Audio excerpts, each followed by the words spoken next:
Alright, let's go! For today's video, magluluto tayo ng native na manok, yung adobo na spicy at tuyong tuyo para pwedeng ulam, pwedeng pulutan. Alright. Una sa lahat, first of all, meron tayo ditong native na manok. Chinap-chop ko lang ng bite size or pulutan size. Tapos ang first step, magigisa lang tayo ng luya, bawang at sibuyas. Aantayin lang nating magisa. Tapos mag-add tayo ng daon ng laurel. Saka natin ilalagay itong mga native na manok. Isasabay ko na rin itong paminta sa gisa, yung bagong crack para masarap. Alright. Saka natin hahaluin ng may kasamang pagmamahal. Igigisa ng mga 8 to 10 minutes para mawala yung lansa. Maglalagay na rin tayo ng toyo, parang jowa mo. Sprite para sa konting tamis. Alright. At mineral water galing Pasig River. Konting MSG. Optional lang kung trip nyo. Saka natin tatakpan at pakukuluan ng mga 30 minutes hanggang lumambot. Nag-add na rin ako ng suka. Huwag nyo munang haluin, baka magalit yung mga matatanda.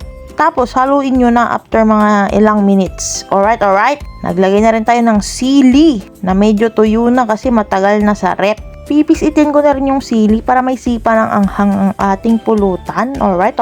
Tapos papatsaran na natin dito mga kapulutan. Kailangan tuyo. Mga 10 minutes on low heat para matuyo pa yan mga kapulutan. At tiyanan! Okay na ang ating native na adobong manok, yung spicy at tuyong tuyo. Parang ikaw, tuyo na. Alright. Kinain ko na ngayong ubat kasi favorite ko talaga ang puwet ng manok mga kapulutan kasi napakataba, napakasarap, napaka-juicy. Sinubukan ko ding tikman yung ibang part gaya nitong atay. Napakalambot na niya mga kapulutan. Tapos isa rin sa mga paborito kong part itong tenged or leeg. Napakamalinamnam talaga mga kapulutan. Napakalambot yung ginawa natin. At yun na nga, nung natikman ko na ng 3 beses, syempre sinerve ko na sa hapag-inuman with Emperador Double Light mga kapulutan. Konting chill lang tayo for today's video. At nag-atang muna tayo bago tumagay ng isang shot ng Emperador Double Light. Alright. Nagtubig ako dyan kasi ina-acid ng mga tao ngayon eh. Tapos pumulutan na tayo. Grabe, napakasarap. At dahil takam na din tong mga kainuman natin, syempre pinainom ko na to si Aaron, aka Rolling Dope.